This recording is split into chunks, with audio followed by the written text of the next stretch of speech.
knows what to do with that.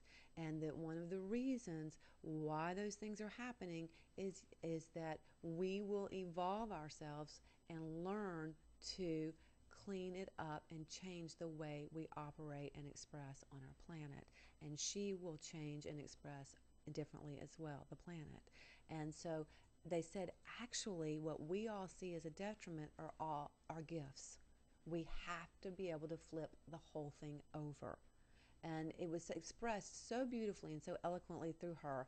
And now I feel like I'm kind of chopping it up, but it just resonated. Everything they were saying, that she was saying, it was so simple. My whole body, my chest, my throat, my whole energy was just like, oh my God, I get it. I totally get it. I remember this. It was like being in the first grade and remembering your ABCs, except for this was information that didn't make sense, but I felt like I was sitting in the first grade class where I already knew all this stuff. And everything in me felt relief. I just felt so much relief. So once they had said that, they went back to me and they said, now, we would like you to consider naming this so-called virus that you carry in your body. Given the opportunity to do so, which you're being given, what would you name it? And I started laughing. I said, I'd call her Joy. And I'm lying there in my own, I said, I'd call her Joy. You know, la la la, I'll call her Joy. And so I remember laughing because when I said that, my whole body felt like this whole incredible shiver of gratitude go through it. I can't explain it. It was like euphoria going from head to toe, just vibrating through my body. And so we settled me back down and cleared, ended the session and did all the stuff we do to close up my energy field. And we were done. And the doctor left, and I had to go pick my son up the ball fields. So I got in the car and I'm driving down this road in our town, and I got to almost a major intersection about 10 minutes from my house, and I remember thinking I was going to bust at the seams. I was so happy, so euphoric, so joyful that I had herpes that I wanted to jump out of the car and hold a sign up and scream at everybody that I was the luckiest girl in the whole world. I have herpes. And it was fascinating because I was watching this from some level going, oh my God, I never considered that it was a part of me because I had given it. It just never even occurred to me that this was part of the whole journey, and that I had found that all on my own with my guidance and her guidance, and I had been asking.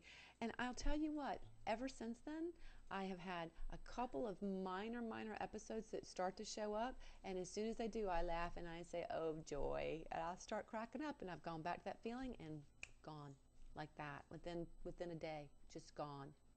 And I don't worry about it. If I were to have it happen again and it's not gone in a day, I'm not going to worry about it. I'm going to treat it with love and respect because it's a part of the experience that I'm having, and when it's ready to be complete, it will. But I no longer feel any discouragement or disgust or distress about that experience. It's part of me. It happened to me, and I actually feel cellularly like that is all shifted. It's just been a fantastic experience for me. And so taking this back to this oil thing, I was looking at that and remember, okay, so this is where my mind flashes. Of course, it flashes quick, so I have to tell you the story. It takes almost an hour to do it. But the flash was very quick, boom, ba-boom, ba-boom, ba-boom, and I understood what I was being shown, and it would flip it over, invert the triangle, LeeAnne, the information.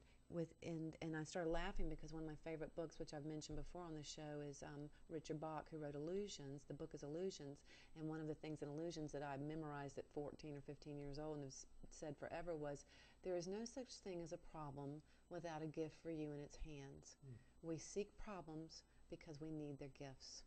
And I have believed it, and then I've come to know it, and I have understood my experience, and I've experienced my world experientially on purpose, because what it does for me is it takes me from believing to knowing, and there's no longer a need to defend nor operate on any level other than the one that feels authentically in alignment with me and my heart's vibration and the highest good. So here we are with this oil, and all I saw was, my gosh, all I have to do is aligned with my soul's understanding of who I am, my soul's understanding of why I am, why I wanted to be, why I came to be. All I have to do is connect with and believe, or not even believe, but trust that my guidance is real and that I'll be shown how to operate in the highest vibration of me, because I continually ask, and it's something I find to be brings joy to me. And the more I thought about that, and I've thought about the water and the oil, and I'm like, my gosh, I can just visualize myself lying on the ocean and loving it, loving the oil, loving the ocean, loving the floor, loving the dolphins and the mammals and the creatures, loving the experience they're having, and just being me. And that alone shifts the vibration. And there's nothing that joy, love, and gratitude cannot change. And that is a vibration of the heart. That's not a vibration of the head, and that's a vibration of God, the universe. And we could go on, I go on for hours about this. You cannot injure the actual vibration of the heart, because it is the connection to the soul, and the soul never dies, and evolution is a continual process. How do you want to evolve your experience? If you cannot go, if we go raging forward into this experience, and I'm not saying that anger is wrong. I'm saying that anger is a catalyst for change, but get in the right awareness of what it is you're wanting to change. Do you believe that that reality is actually going to change who you are? Because what we're doing here is creating stability in unstable conditions. And I have decided, for me, LeeAnne, as a light worker, light being on this planet, my job is, no matter what, no matter the chaos around me, no matter the days when I'm off, and I just get back on the pony and I ride. Okay? I stay stable in unstable conditions. Transcendental meditation, I learned it when I was 24. It was one of the first things I was taught.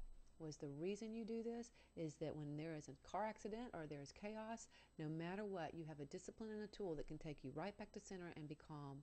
And from that point, you can remember how to operate from the highest functioning point of the higher self. And everyone wins. Everyone wins. So I'm not sure, how to bring that into completion for y'all tonight, except that I thought it was a really incredible understanding that came to me, and I have felt, my joy for joy that lives in my body. I've been bringing that love and joy to the Gulf of Mexico, to the oil, to the water, to the sea life, to the plants, to the people, to all the vibrations that are experiencing this.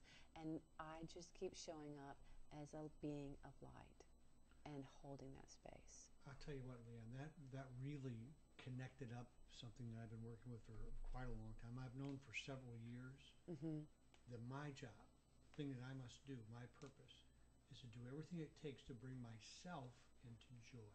Right. And in doing that, I bring that vibration. Right. And one of the things that we get a little bit off track with being light workers, or people who are seeking, is that we get so doggone serious. We are so serious about this. And I am one of those people too. And it's like, no. Play the game. Use your ability to fantasize. Use your ability to create. If you don't believe in angels, nobody's asking you to believe in angels, but we are asking you to play the game. And what would it be like if there were some? Okay? And if you don't believe in the fairy realm, nobody's asking you to believe in the fairy realm. But wouldn't it be fun if that was true? Okay, if you don't believe that we have the ability to change this, well, that's all well and good, but what if you could use your imagination and see how it would look if it just did, it miraculously shifted?